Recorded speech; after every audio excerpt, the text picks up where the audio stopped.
Olá, meus irmãos, graça e paz, paz do Senhor, shalom, paz seja convosco. Seja lá qual for a sua saudação, sinta-se saudado e sinta-se cumprimentado nessa tarde. Que Deus em Cristo nos abençoe. Esses dias eu tive um pouco doente, um pouco baqueado da saúde, mas já estamos voltando com todo vapor, recuperando devagarzinho, mas estamos aqui para fazer o café com fé, tá bom? Nossa tarde nós possamos meditar na palavra de Deus, nós possamos aprender um pouquinho mais com o Espírito Santo, porque nós não sabemos tudo, mas temos um que sabe todas as coisas, que é o Espírito de Deus. Ele nos ensina a como estudar, como meditar e como entender a palavra de Deus. Fazer uma oração, em seguida o pastor João vai estar lendo o texto que nós vamos trabalhar essa tarde aqui em nome de Jesus. Pastor, me dê esse relógio ali, por favor, vou botar aqui no braço, para a gente não se perder muito aqui no horário.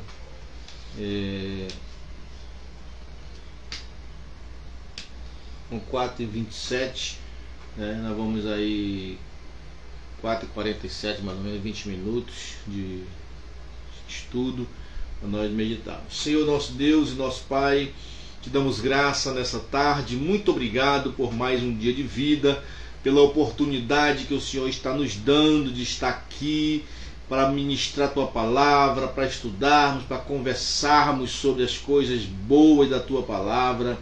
Te peço que tu venhas abrir o entendimento dos teus filhos, de todos aqueles que nos acompanham, Pai, todas as tardes, que param um pouquinho aí, 20 minutos, 25 minutos, para ouvir a palavra de Deus, para meditar e se alimentar dessa palavra tão maravilhosa. Dá-nos entendimento para explicarmos da melhor forma possível, e aquilo que nós não soubermos, que o teu Espírito Santo venha nos inspirar para que nós possamos falar a verdade da tua palavra, em nome de Jesus Cristo. Pai do Senhor, pastor. Pai do Senhor, pastor João, graça e paz, a paz do Senhor Jesus Cristo, shalom, da forma que você se expressa.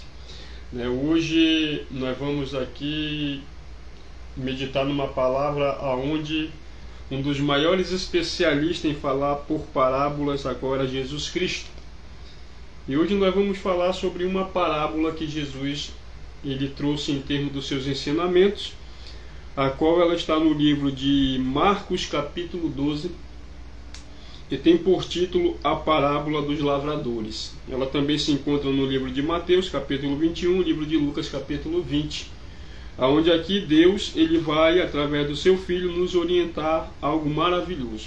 Diz assim o versículo 1 desse livro: Então Jesus, começando a lhe falar por parábolas, ele começa a dizer: Um certo homem ele planta uma vinha, coloca uma cerca ao redor dela e cava um tanque para pressar as uvas e construir uma torre.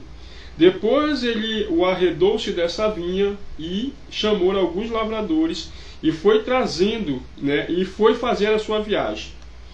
No versículo 3 ele diz assim: Mas ele agora, versículo 2 que é: Na época da colheita, ele envia agora um servo aos lavradores para receber dela a parte dos frutos que vinha. No versículo 3 diz que ali, mas eles o agarraram, o espancaram e mandaram embora com a mão vazia. Versículo 4 diz que então enviou um outro servo, e ali o bateram na cabeça, o humilharam, e o enviou-se ainda outro, a qual esses o mataram.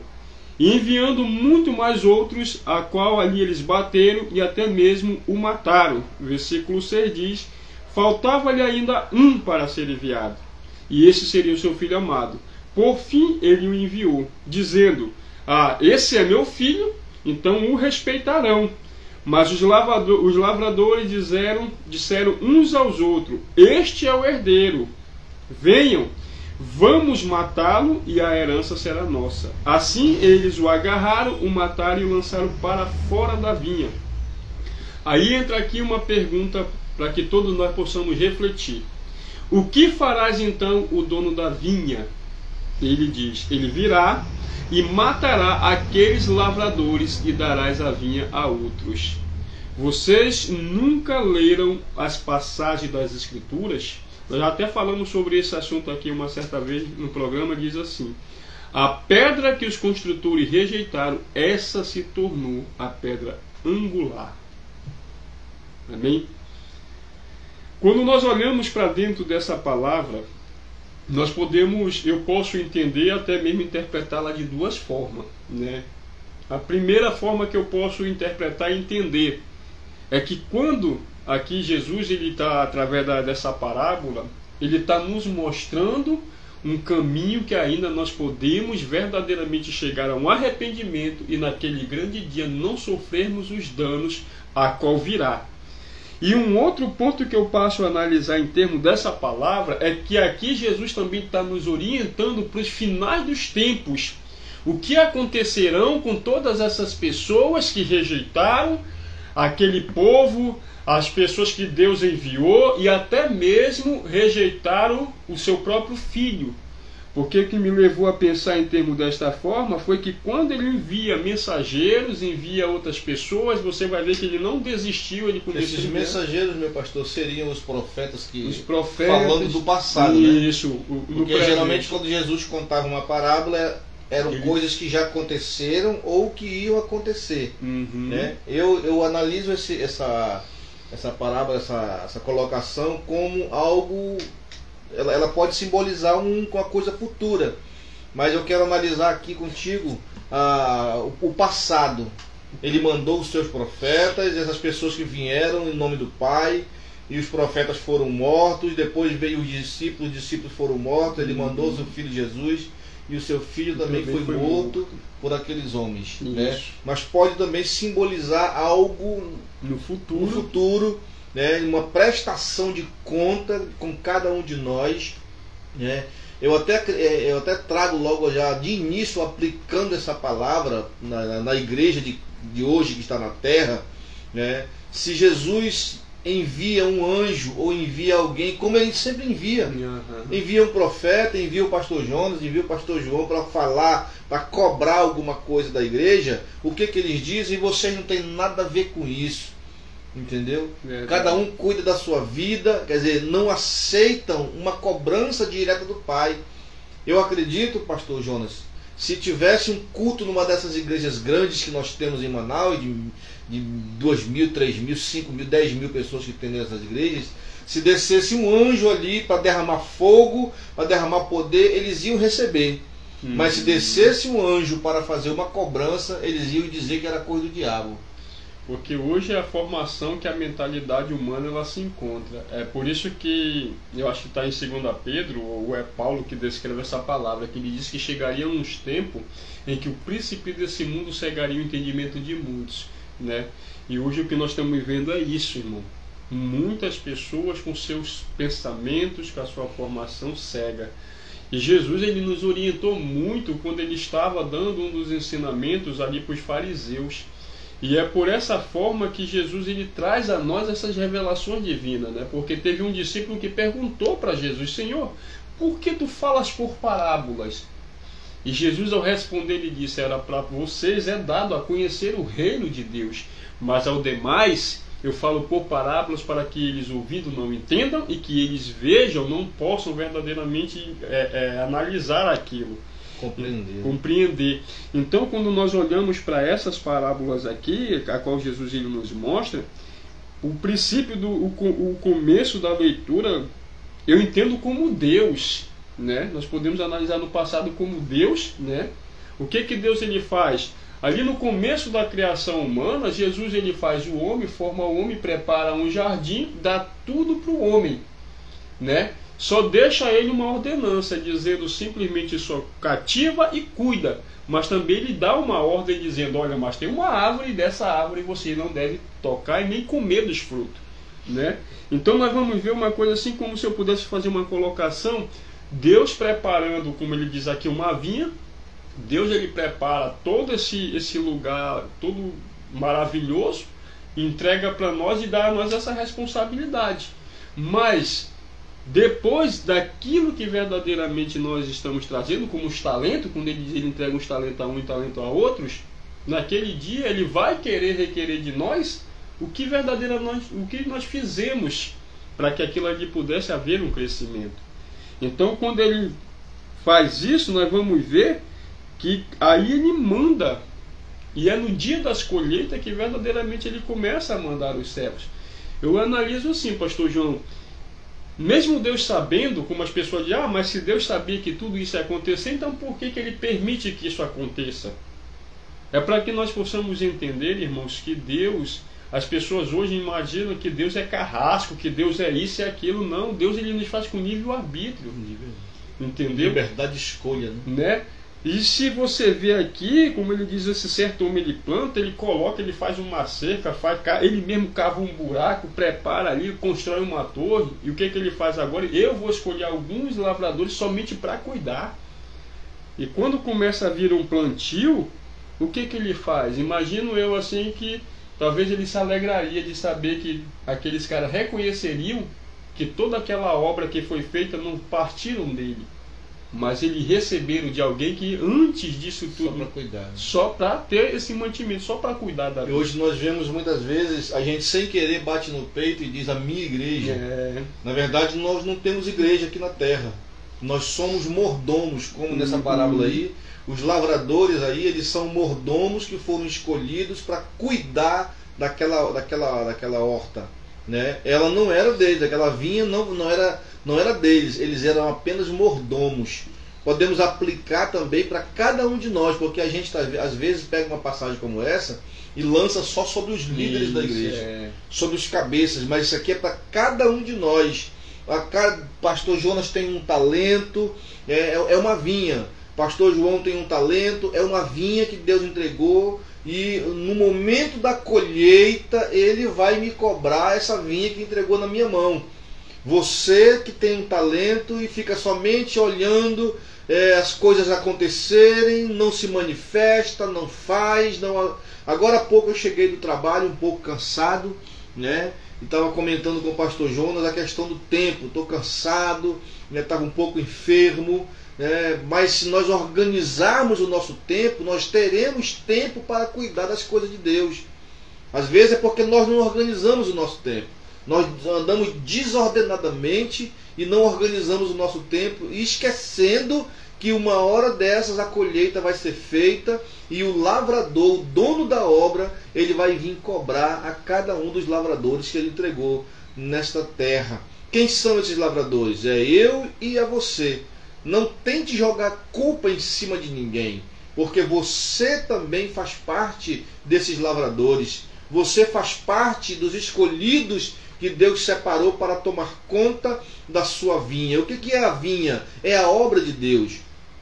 Sabemos que quando se fala de vinha, se fala de alegria, né? Se fala de fidelidade, se fala de estar bem com Deus.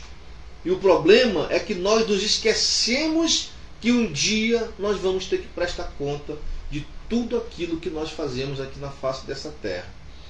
Deus entregou na mão dessas pessoas e saiu. Jesus veio aqui na terra, ele morreu. A vinha, podemos dizer que a vinha é uma parreira, né? É uma árvore onde nascem uvas. Podemos dizer que esta vinha foi plantada na terra por 3 dias, que foi Jesus. Isso. Já é uma revelação da palavra isso. Isso aqui não está escrito, mas é uma revelação bíblica. Se você gosta de revelação, está aí uma grande revelação. Jesus foi plantado na terra, depois de 3 dias ele nasceu, cresceu e deu fruto, e você é um fruto da vinha chamada Jesus Cristo. Ele mesmo disse: eu sou a árvore, eu sou a videira, e aquele que está ligado em mim tem que dar fruto, e o seu fruto tem que permanecer, meu irmão. Verdade. E uma das coisas que a gente mais observa nisso tudo, que quando nós lemos a leitura, nós passamos a analisar para nós. Então nós vamos ver aqui que Deus, através dessa parábola e através do seu filho, ele nos mostra 4 etapas, várias formas também de você se arrepender, a oportunidade que nós estamos tendo. Porque tem muitas pessoas que ainda botam isso na sua cabeça: mas o meu momento ainda não é agora, ainda não chegou, né? Aí outros, fulano, não teve oportunidade, porque para esse ali, não deu tempo. Então nós vamos ver que nessa parábola aqui, nós vamos ver que quando quando chega o primeiro, o que foi que aqueles homens que só estavam encarregados de cuidar fizeram? Agarram e espancam e aí envia. Só que quando o dono chega lá, o seu serviçal, e diz: olha, eu fui lá, mas o que eles fizeram comigo? Olha como é que está o meu estado. Me espancaram, me agarraram, me espancaram e me mandaram sem nada. Tu vai ver a outra oportunidade que mais uma vez é dada. O que esse dono dessa vinha queria era o fruto era só da vinha, o fruto da vinha. Né? No dia da colheita ele só queria. E outra coisa que a gente vai analisar aqui, que ele não pede tudo, pastor João. Ele está pedindo somente uma porcentagem, como se aqueles homens que ele colocou como responsável, por mais que eles não fizessem nada, mas eles teriam direito de também comer e se aproveitar um pouco daquilo. Eu não sei se a tua Bíblia fala a respeito dessa palavra, arrendar. Uhum. Ele arrendou, né? Isso. O arrendar, no caboclo amazonense aqui você tem um roçado de plantação, você arrenda para outra pessoa e a pessoa vai lhe dar a 50% daquilo que foi produzido, aquilo que foi plantado, aquilo que foi colhido. Então era mais ou menos isso que ele queria. Ele não queria tudo. Não queria tudo, ele queria só uma porcentagem. O senhor falou uma coisa interessante aí, que tem pessoas que dizendo que não é o tempo. Um tempo atrás eu andei questionando Deus a respeito do tempo. Que eu ouvi muito da boca de obreiros quando eu estava pastoreando assim, igrejas, e quando ia oferecer um cargo para alguém, aí a pessoa dizia assim: eu vou orar para ver se é o tempo de Deus, para ver se está no tempo de Deus, né? Aí eu fiquei com aquilo na minha cabeça questionando: Senhor, o pessoal fica dizendo qual é o teu tempo, qual é o teu tempo, né? Qual é o tempo de Deus na minha vida? E um dia eu estava orando e me veio uma resposta, do nada veio uma resposta na minha mente, do nada vindo de Deus, né? Que a gente diz que veio do nada vem de Deus. Eu ouvi na minha mente uma resposta dizendo: o meu tempo é quando você está disponível e a obra está precisando. Quer dizer, então se a obra de Deus está precisando e você está disponível, esse é o tempo de Deus na tua vida. Pastor, nesse momento tem gente nos assistindo, pastor João, que talvez tenha dito isso. Uhum. Tenha dito: eu não estou fazendo a obra porque talvez não seja o tempo ainda. Até um dia desse tu estava falando da tua consagração. Uhum. Tu falou, né, quando foram falar de consagração, tu diz: será que já é tempo e tal? Quer dizer, quando nós estamos disponíveis. Agora, se você não está disponível para a obra, não é tempo de Deus na tua vida. Porque a palavra de Deus diz que a seara é grande.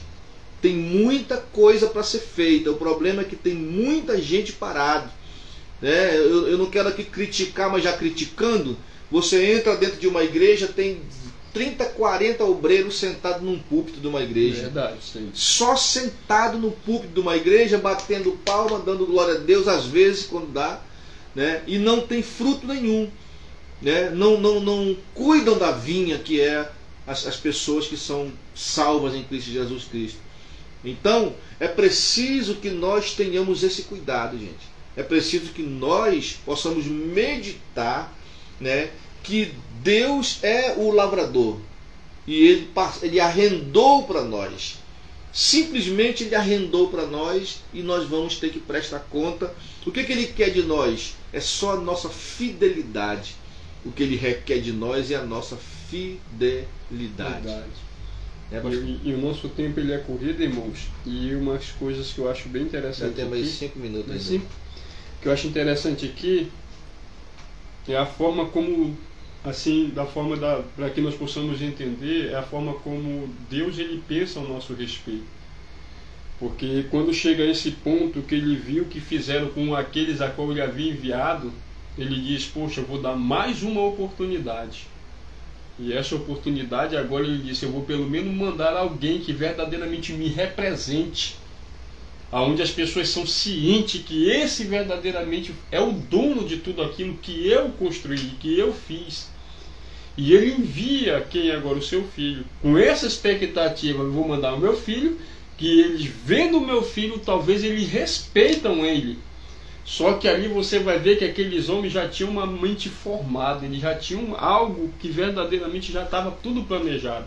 Porque quando você vai ver, diz que eles avistam, e quando eles avistaram o filho, a primeira coisa que diz: epa, esse aí é o herdeiro.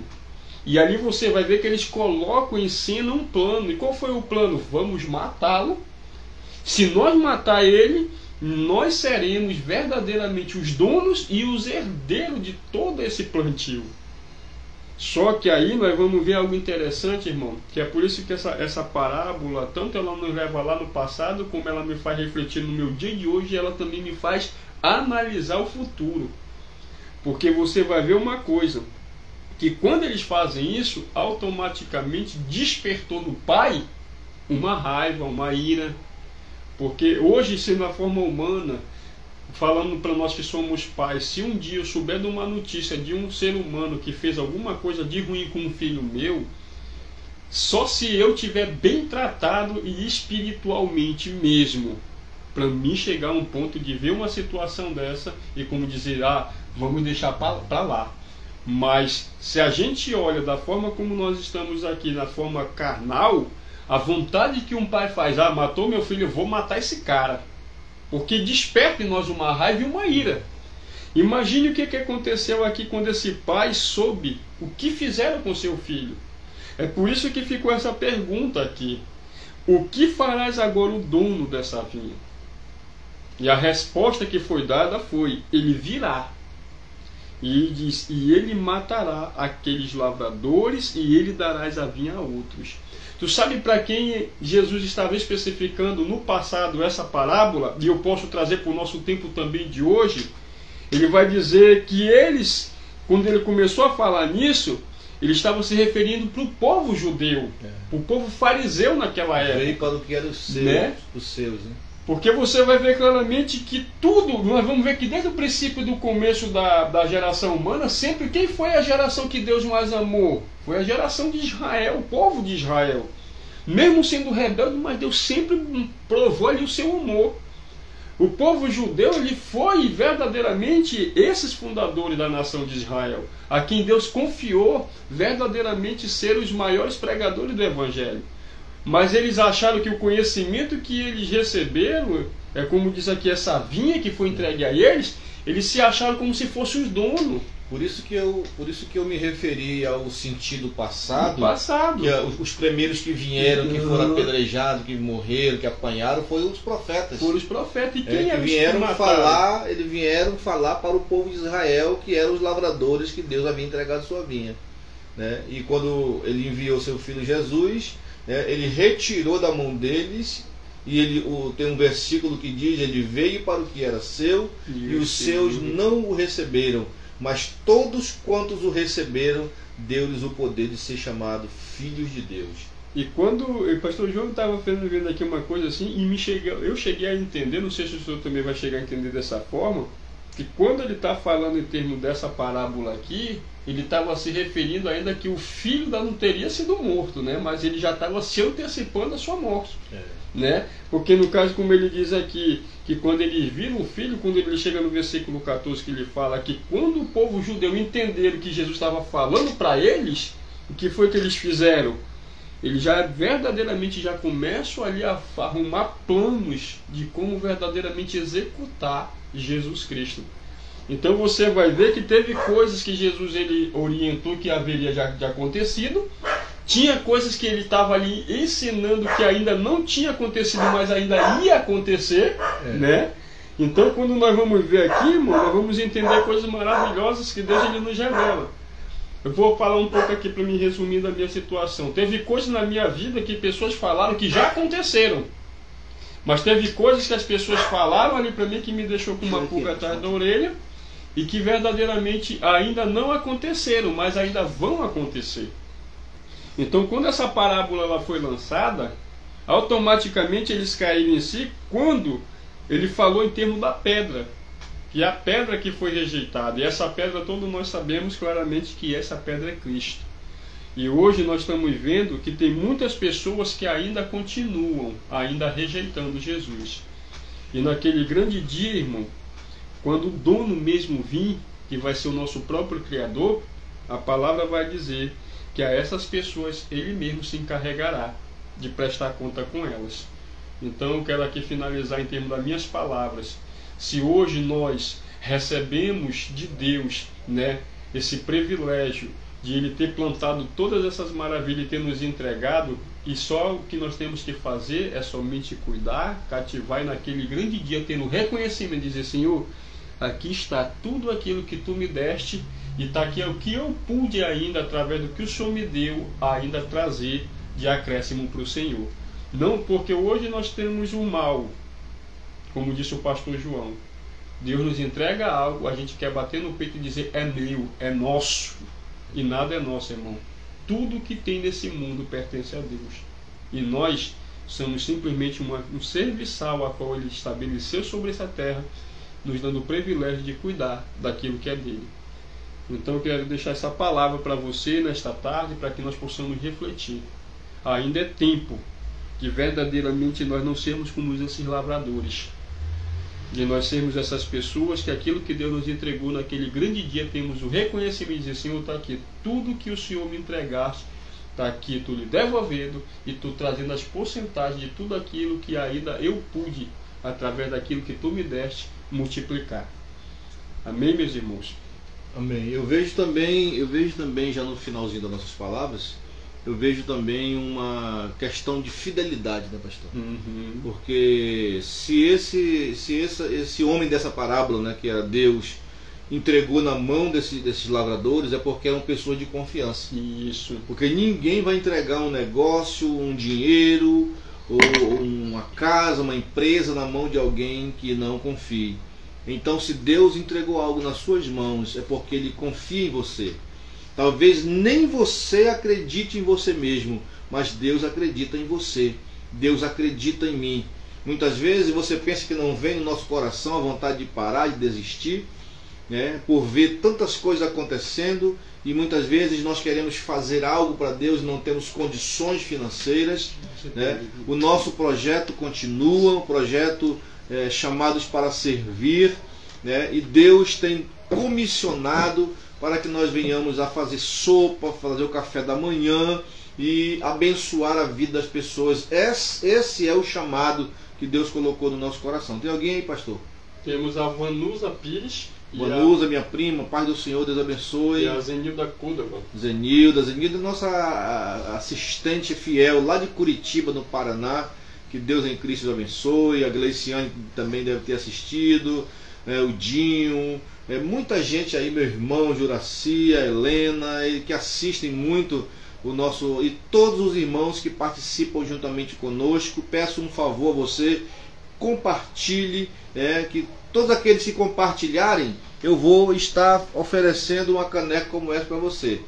Eu vou ver quem foi que compartilhou, vou pegar o seu nome e vou fazer um sorteio. E também você que participa conosco, tá bom? A Gleiciane, a Zenilda. Pastor, se a Zenilda ganhar, como é que faz? Eu coloco numa caixa e mando lá para Curitiba, para que ela possa receber a caneca abençoada com o nome dela, o nome da filha, dos filhos, do marido, não sei, com quem ela vai querer dar. Mas que Deus em Cristo abençoe a todos. Amanhã estaremos de volta aqui novamente às 4h30 da tarde. Não é fácil, né? A gente está cansado do dia a dia, mas é um prazer muito grande que nós temos de fazer a obra de Deus. Que Deus em Cristo te abençoe.